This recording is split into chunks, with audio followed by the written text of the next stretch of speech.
In today's workplace, we are facing a season right now where very many people are facing job loss or job insecurity.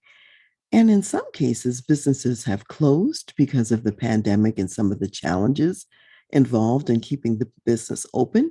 And in other cases, because of vaccine mandates that have come online in recent weeks, some people are opting not to get vaccinated, which does impact whether they'll be able to continue in their current employment. We are seeing many people in hospital work and healthcare who are opting to leave their jobs and leave their roles because of the vaccine mandate. And many of those people will not be eligible for unemployment. So we are really facing a crisis when we think about what might happen to people in terms of their job opportunity. So, with that in mind, it's a good time to be in the workplace again as a person who can encourage others who are walking through a very difficult season with respect to their job and their job choices.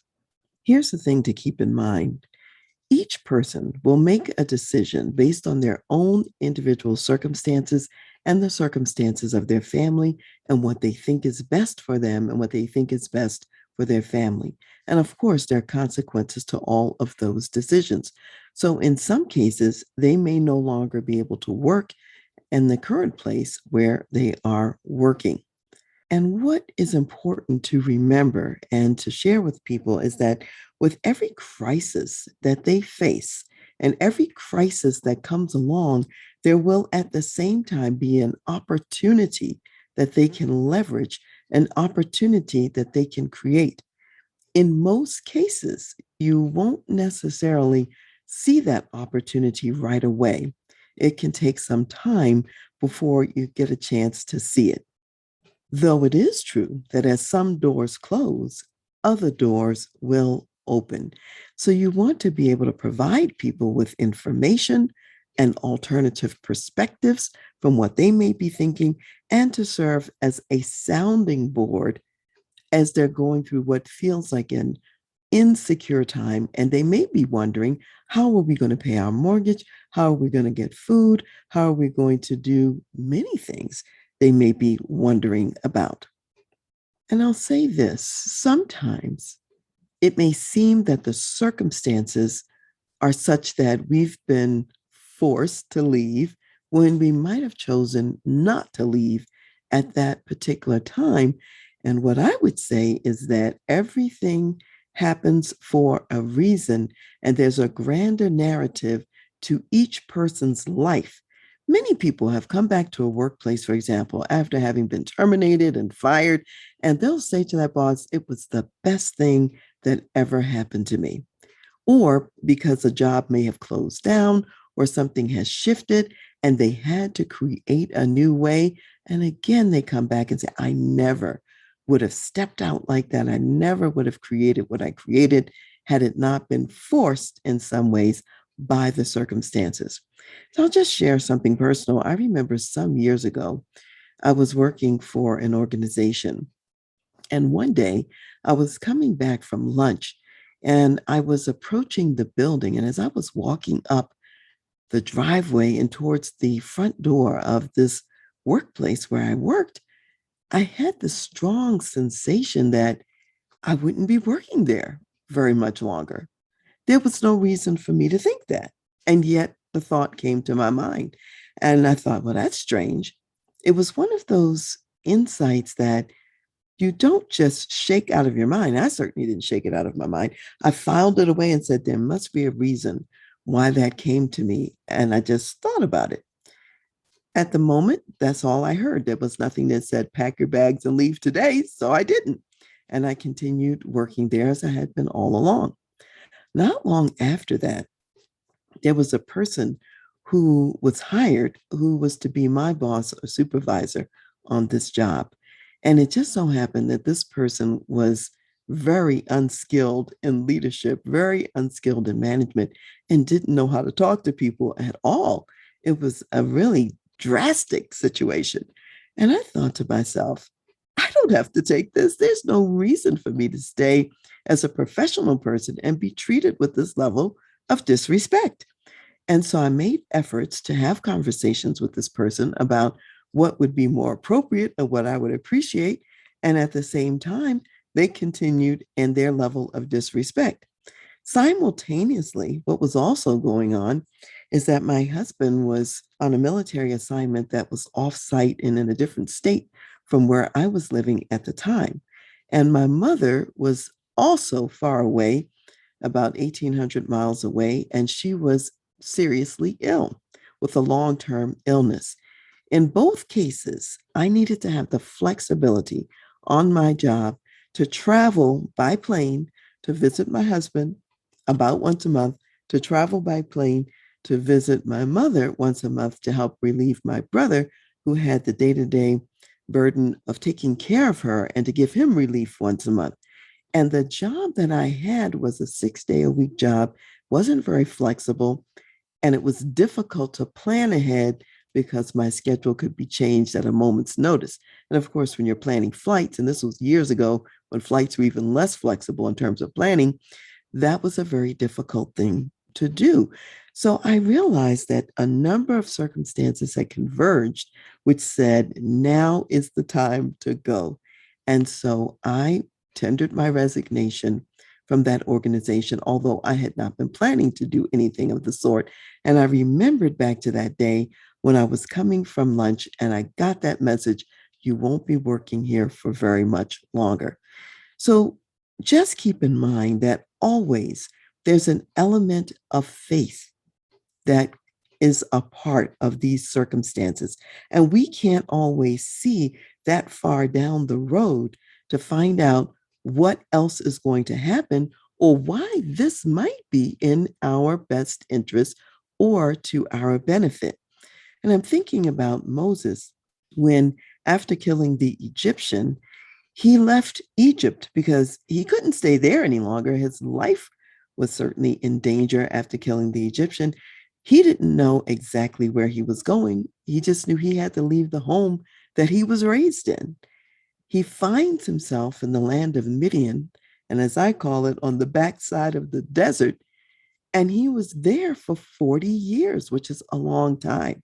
And during that time that he was on the backside of the desert, he had gotten married, he had had a couple of sons, and God is perfecting in him his shepherding ability and is preparing him for the day when he would bring him back to Egypt to bring the children of Israel out of Egyptian slavery and into the promised land. I'm sure when he left Egypt, he wasn't imagining how his story really would unfold. He couldn't see that many steps down the pathway, nor do we usually see all of those steps down the pathway either. So you really won't know how it's all going to work out in advance.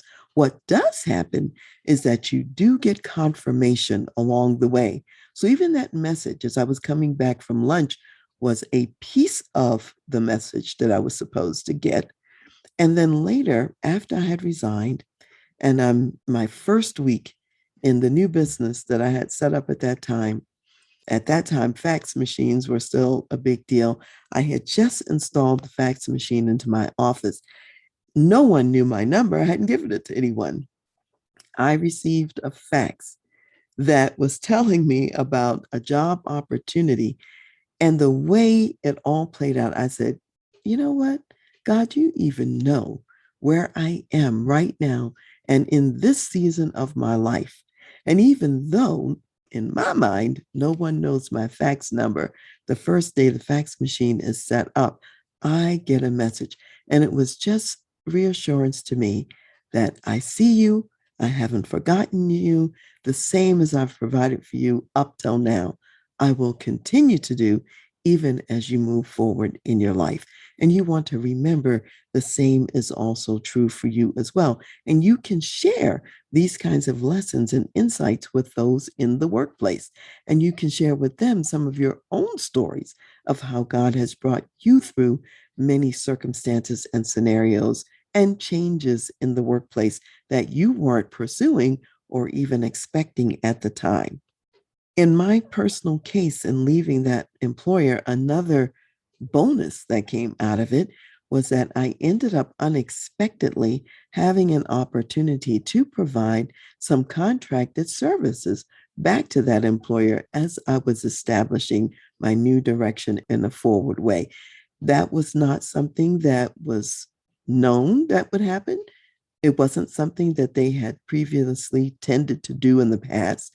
And yet, that was an opportunity that I had. So you don't know, again, what additional doors will open or what opportunities you will have as you move forward into the future. Nevertheless, even as we move through all of these things, there are some emotions to conquer and some emotions to deal with and to get over.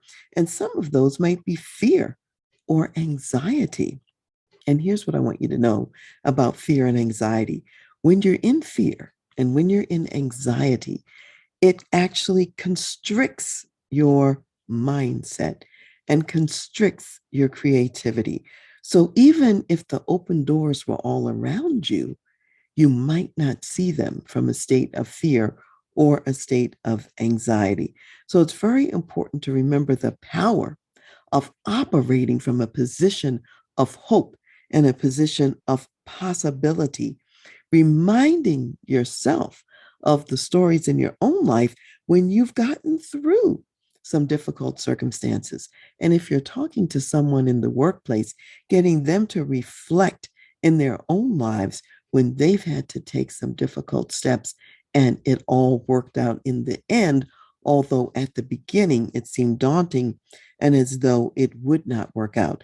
And if someone doesn't have those stories, by all means, share other stories with them from other people or share your own so that they know it is possible to get through a season of challenge of this magnitude. I remember in 2008 when we had the financial crisis, and particularly it was global, but it was particularly severe in the United States. And on a particular day, and I remember this very vividly, it was Veterans Day in 2008. Everything that I had booked for 2009 canceled on that day. Every client called and said, we're no longer going to do this. We're no longer going to do that. Cancel, cancel, cancel. And typically, I had been booked up at least a year in advance. And now here I am not knowing what I'm even going to do the next month, let alone in the next year. I had no idea how I would get through 2008, how I would get through 2009. And it took quite a while to rebuild the business after all of these scenarios occurred. However, I did rebuild the business and it was stronger on the back end than it had been on the front end because of what I learned and going through this crisis. And also what I put in place as greater cushions of safety for the next time. So when the pandemic hit and I had to go from 80% on the road to 100% virtual, I remembered the lessons from 2008. I was not passive. I didn't sit around and wait for anything to happen. I started creating the new business and what I wanted to see happen in this new season. So when you have people in your workplace who are going through a season like this, they too can take charge of their own lives and create a pathway forward if they keep the hope and if they keep the optimism and the possibility mindset top of mind and as part of the scenario going forward. So I want us to remember several things today. And one is I want us to think about something that the psalmist said in Psalm 37:25. And this is David sort of reflecting on his life. And he's gotten to the latter part of his life and he's remembering what he's seen over the years. So this is Psalm, the 37th chapter, starting with verse 23. And it says, the steps of a good man are ordered by the Lord, and he delights in his way. Though he fall, he shall not be utterly cast down, for the Lord upholds him with his hand. I have been young and now am old, yet I have not seen the righteous forsaken, nor his descendants begging bread. He is ever merciful and lends, and his descendants are blessed. Depart from evil and do good and dwell forevermore. For the Lord loves justice and does not forsake his saints. They are preserved forever. But the descendants of the wicked shall be cut off. So, what I want us to remember in these verses is that whatever steps you're taking, if you belong to God, those steps are ordered by God. He knows your next step, your every step. Nothing is surprising to him. And though you have a challenge now, though you may fall down, you will get back up. You won't be forsaken. You won't be abandoned. And even as David says, he's never seen the righteous forsaken or their seed begging bread. He's not saying that you won't have hard times or that you might not even have to ask for a crust of bread. He is saying, though, that when you do, God will provide. If you have to beg, you will receive. Whereas someone who's wicked, they may beg all day and they may not receive anything. And it doesn't mean that you won't be poor. You might be poor in this life. And yet at the same time, God is with you. You are not abandoned. So there's a lot of hope in these verses when we think about it from that point of view, because it is the righteous who are going to inherit the land. And so we can take some solace in that. I also want to share with you reflection and reading from the New Covenant that's also very powerful. And this comes from Matthew, the 6th chapter, because we want to know that God knows in advance and already everything that we need. Nothing takes him by surprise. So in Matthew, the 6th chapter, he's reminding people not to worry about food, shelter, and clothing. And this is how it reads. He says, therefore, I say to you, and this is Jesus speaking, do not worry about your life, what you will eat or what you will drink, nor about your body, what you will put on. Is not life more than food, and the body more than clothing? Look at the birds of the air, for they neither sow nor reap nor gather into barns, yet your heavenly Father feeds them. Are you not of more value than they? Which of you, by worrying, can add 1 cubit to his stature? So why do you worry about clothing? Consider the lilies of the field, how they grow. They neither toil nor spin.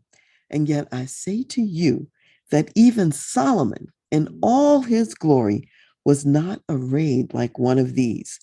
Now, if God so clothes the grass of the field, which today is, and tomorrow is thrown into the oven, will he not much more clothe you, O you of little faith? Therefore, do not worry, saying, what shall we eat? Or what shall we drink? Or what shall we wear? For after all these things the Gentiles seek. For your heavenly Father knows that you need all these things. But seek first the kingdom of God and his righteousness, and all these things shall be added to you. Therefore, do not worry about tomorrow, for tomorrow will worry about its own things. Sufficient for the day is its own trouble. So let's keep that in mind.